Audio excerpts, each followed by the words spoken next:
You wake up at 6 a.m. to an alarm that jolts you from whatever peace you might have found in sleep. You shower, dress in clothes that signal your compliance with professional expectations, grab coffee that costs more than many people make in an hour, and commute to a place where you'll spend the next 8 to 10 hours doing tasks that, if you're honest, don't feel particularly meaningful or connected to your actual needs as a human being. But you do it anyway. Every day. 5 days a week, 50 weeks a year, for 40 years of your life. Why? Because you need money to survive. To pay rent, buy food, cover medical expenses, maybe save a little for the future if you're lucky. You sell hours of your life, the only life you'll ever have, to someone who pays you just enough to keep coming back tomorrow. This isn't freedom. This isn't what human life was meant to be. But it's so normal, so universal, that we rarely question it. We call it work and treat it as a natural fact of existence like gravity or weather. Karl Marx had a different name for it. He called it wage slavery, a system where people who don't own productive property are forced to sell their labor power to survive. And what Marx understood, what he saw with devastating clarity more than 150 years ago, is that this system is not natural, not inevitable, and not permanent. It's a specific historical arrangement that serves the interests of those who profit from other people's labor. But here's what Marx also understood, and what gives us hope. Every moment you spend selling your time for wages is also a moment where you experience the fundamental contradiction of capitalism. You feel it in your body, in your exhaustion, in your resentment, in your dreams of something better. That feeling isn't personal weakness or ingratitude. It's your human spirit recognizing that you're capable of so much more than this system allows.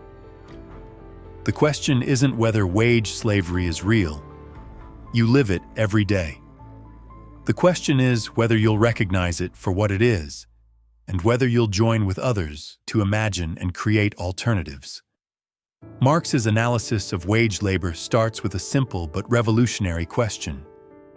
If workers create all the value in society through their labor, why do they receive only a fraction of that value back in wages? Where does the rest go? The answer is what Marx called surplus value, the difference between what workers produce and what they're paid. This isn't theft in the legal sense, because workers supposedly agree to sell their labor for wages. But Marx revealed that this agreement isn't really free choice. It's coercion disguised as contract. Think about your own situation. You need money to survive in a monetized economy. You don't own productive property, factories, land, significant capital that could generate income without your labor. So you have to sell your labor power to someone who does own these things.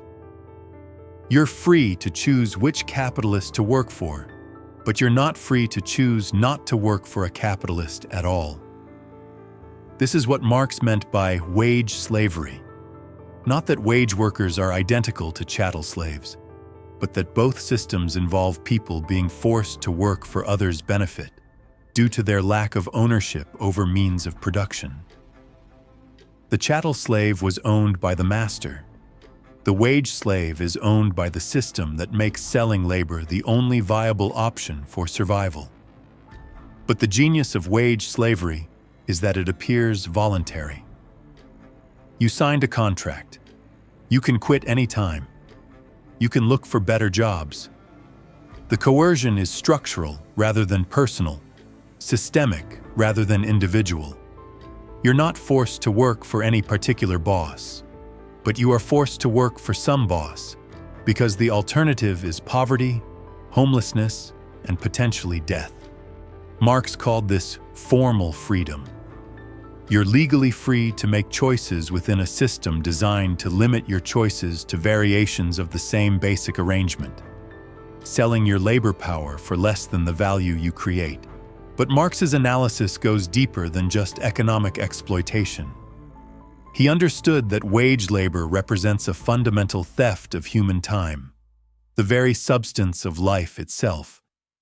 When you sell your labor power, you're not just selling a service or a product. You're selling hours of your irreplaceable existence. Consider what happens during your workday. For 8 hours, your time is not your own. Your movements, your attention, your energy, your creativity, all are directed toward goals you didn't choose, using methods you didn't design, for purposes that primarily benefit someone else. You become what Marx called an appendage of the machine, a human component in a production process designed to maximize profit rather than human flourishing. This temporal theft is particularly insidious because time is the one thing you can never get back. Money can be earned and lost and earned again. Possessions can be replaced. Relationships can be rebuilt. But the hours you spend in wage labor are gone forever. Every day you work for wages is a day of your life that you don't get to live according to your own purposes and desires. Marx understood that this temporal alienation creates profound psychological and spiritual damage. Humans are creative beings who find meaning through purposeful activity, through seeing the results of their labor, through working cooperatively with others toward shared goals. Wage labor systematically frustrates these basic human needs. You spend your days creating value for others while feeling that your own life lacks purpose. You work alongside people but compete against them for advancement and job security. You develop skills and knowledge that serve your employer's interests, but may have no connection to your own growth and fulfillment. The result is what Marx called alienation, estrangement from your own labor, from the products of your work, from your fellow workers, and ultimately from your own human potential.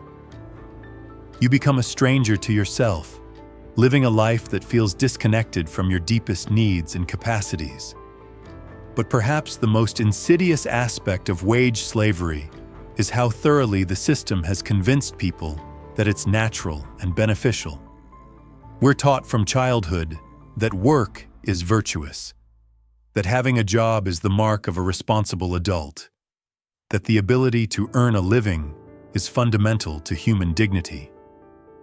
Notice the language, earning a living, as if life itself must be purchased through labor. Making a living, as if existence is something you manufacture rather than something you simply are. Time is money, as if the temporal flow of your life is equivalent to a medium of exchange. This ideological conditioning serves to mystify the actual relationship between workers and capitalists. Instead of recognizing that you're forced to sell your labor power because you lack other options, you're encouraged to see work as an opportunity, employment as a favor granted by benevolent job creators, wages as fair compensation for services rendered. The Protestant work ethic, which emerged alongside capitalism, teaches that labor is inherently virtuous, that suffering through unpleasant work builds character, that material success is evidence of moral worth.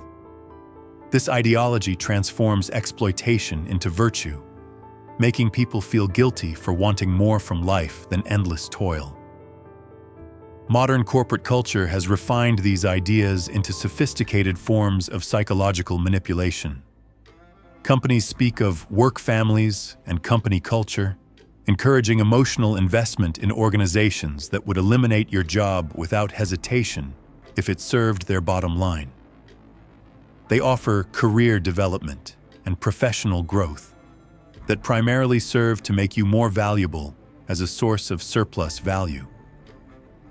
The gig economy represents the latest evolution of this ideological mystification. Uber drivers are partners, not employees. People working multiple part-time jobs without benefits are entrepreneurs, The elimination of job security and worker protections is rebranded as flexibility and freedom. But Marx understood that all of this ideological superstructure rests on the material base of economic coercion. No matter how much employers talk about purpose and meaning and work-life balance, the fundamental relationship remains the same. You work or you starve. Marx identified one of capitalism's most important mechanisms for maintaining wage slavery, what he called the reserve army of labor, the pool of unemployed and underemployed people whose existence keeps wages low and workers compliant. This isn't accidental unemployment that the system tries to eliminate. It's structural unemployment that the system requires to function. If everyone had secure, well-paying jobs, workers would have genuine bargaining power. They could demand higher wages, better conditions, more control over their work processes. They could refuse exploitation because alternatives would be available. But the constant threat of unemployment disciplines the entire working class. You accept low wages because others would work for less. You tolerate poor conditions because losing your job means joining the ranks of the unemployed. You avoid organizing or complaining because replacements are always available. The beauty of this system, from capital's perspective, is that it makes workers compete against each other instead of uniting against their common exploiters. The unemployed become a threat to the employed. Immigrants become threats to native-born workers. Younger workers become threats to older workers. This competition serves ideology as well as economics. When workers are struggling against each other for access to wage slavery, they don't have time or energy to question why wage slavery exists in the first place. The system channels discontent into lateral conflict rather than vertical resistance. Modern technology has made the reserve army global. Your job can be automated, outsourced, or eliminated entirely. The constant threat of technological unemployment keeps wages stagnant even as productivity soars. You create more value per hour than workers in previous generations. But you see little benefit because the threat of replacement keeps your bargaining power minimal. What Marx understood, and what we often miss, is that wage slavery is maintained through violence. Not just the dramatic violence of police and military force, though those exist, but the everyday violence of structural coercion that makes selling your labor the only viable option for survival. This violence is largely invisible because it's built into the normal operation of the system. When people can't afford housing, food, or medical care without wages, they're being coerced into wage labor just as surely as if someone held a gun to their heads. The gun is just more abstract. It's the threat of poverty, homelessness, and social exclusion. Property laws enforced by state violence ensure that most people can't access the means of production directly. You can't just use available land to grow food for yourself and your community. You can't occupy empty buildings for shelter. You can't take materials from factories to create things you need. All of these resources are private property, and the state will use violence to prevent you from accessing them unless you pay the owners. This creates the conditions that Marx called primitive accumulation, the historical process by which people were separated from their means of subsistence and forced into wage labor. In England, this meant the enclosure of common lands that drove peasants into factories. In the colonized world, it meant the destruction of indigenous subsistence economies and the imposition of cash crop production for export. But primitive accumulation isn't just a historical process. It's an ongoing feature of capitalism. Every day, the system reproduces the conditions that force people to sell their labor. High rents that absorb most of workers' wages, student debt that binds young people to jobs they don't want, medical bankruptcies that destroy families' financial security. The violence is also temporal. The system steals not just the surplus value you create, but the time you could spend developing your capacities, nurturing relationships, creating art, exploring ideas, simply enjoying existence. This temporal theft is a form of life theft, the systematic appropriation of human potential for the benefit of capital accumulation. But Marx's analysis contains the seeds of hope, because he understood that capitalism creates its own contradictions, internal tensions that point toward the system's eventual transformation. Wage slavery, while profitable for capitalists, also creates conditions that make workers capable of organizing for something better. First, capitalism socializes production. It brings workers together in factories, offices, and workplaces where they can communicate, organize, and recognize their common interests. The very process that exploits workers also creates the social relationships necessary for collective resistance. Second, capitalism develops productive capacity far beyond what's needed for human survival and flourishing. We have the technology and knowledge to eliminate poverty, reduce working hours, and provide everyone with housing, food, healthcare, and education. The only thing preventing this is the requirement that everything be profitable for private owners. Third, capitalism makes workers increasingly educated and skilled. Even routine jobs now require literacy, numeracy, and technological competence that workers in previous eras lacked. This education creates expectations and capacities that pure exploitation can't satisfy. Workers begin to ask why they should use their knowledge and skills to enrich others rather than themselves. Fourth, capitalism's relentless drive for efficiency reveals the irrationality of the system itself. Workers can see that most of what they do serves no real human purpose. It exists only to generate profit. This creates what Marx called revolutionary consciousness, the recognition that the system wastes human potential on a massive scale. Most importantly, wage labor creates what Marx called class consciousness, the recognition that workers share common interests that are fundamentally opposed to the interests of capitalists. This isn't just intellectual understanding, but visceral recognition born from shared experience of exploitation. Marx understood that ending wage slavery requires more than just higher wages or better working conditions, though those are important immediate goals. It requires fundamentally changing who owns and controls the means of production, the factories, machines, land, and technology that make wealth creation possible. This doesn't necessarily mean state ownership, which can simply replace private capitalists with bureaucratic ones. Marx envisioned what he called associated producers, workers collectively owning and democratically controlling their workplaces, planning production to meet human needs, rather than generate profit for external owners. Imagine workplaces where decisions about what to produce, how to produce it, and how to distribute the results were made democratically by the people doing the work. Where technological improvements reduced working hours for everyone, instead of eliminating jobs for some while intensifying work for others.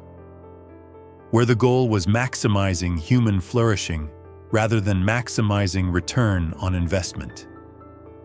This isn't utopian fantasy. Examples exist all around us. Worker cooperatives, community land trusts, open-source software projects, and mutual aid networks all demonstrate that people can organize production and distribution according to principles other than wage labor and private profit. The challenge is scaling these alternatives and connecting them into broader systems that could eventually replace capitalism entirely. This requires not just economic organizing, but cultural and political work to help people imagine possibilities beyond wage slavery. Ultimately, Marx understood that the struggle against wage slavery is a struggle over time. Who controls it, how it's allocated, what purposes it serves. Under capitalism, your time is colonized by the demands of capital accumulation. Your daily rhythms, your life planning, your very sense of what's possible are shaped by the requirements of selling your labor power. But time belongs to the living, not to abstract economic forces. You have the right to spend your irreplaceable hours on purposes you choose, developing capacities you value, building relationships that matter to you. The fact that the current system makes this impossible for most people doesn't mean it's natural or permanent. Revolutionary change means reclaiming control over time, both individual time and social time. It means organizing production so that necessary work is shared rather than imposed on some for the benefit of others. It means using technology to reduce necessary labor time rather than increase profits. It means prioritizing human development over capital accumulation. This temporal revolution is already beginning in small ways. Remote work challenges the artificial separation between lifetime and work time. Shortened work weeks demonstrate that productivity doesn't require endless hours. Universal basic income experiments show that people can be trusted to use their time constructively when survival isn't constantly threatened. But these reforms will remain limited as long as the fundamental structure of wage slavery persists. Real transformation requires collective ownership and democratic control of the economic system that currently owns and controls your time. Marx leaves us with both analysis and inspiration. The analysis: wage slavery is not natural but historical, not permanent but changeable, not beneficial but exploitative. The inspiration: workers have the power to transform the system because they are the system. Their labor creates all wealth, runs all institutions, maintains all infrastructure. You sell your time to survive because you lack alternatives, not because this arrangement serves your interests or represents genuine freedom. But recognizing this is the first step toward creating genuine alternatives. Every moment of exploitation also contains the possibility of liberation, because it reveals both the necessity and the possibility of organizing society differently. Your time is your life. Your labor is your power. Your cooperation with others who share your situation is the force that can transform wage slavery into something worthy of human beings. The question is whether you'll use that power to change the system, or whether you'll continue selling your irreplaceable hours to maintain arrangements that serve others at your expense. The choice is collective, but it starts with individual recognition. You deserve better than this. We all do. And together, we have the power to create it.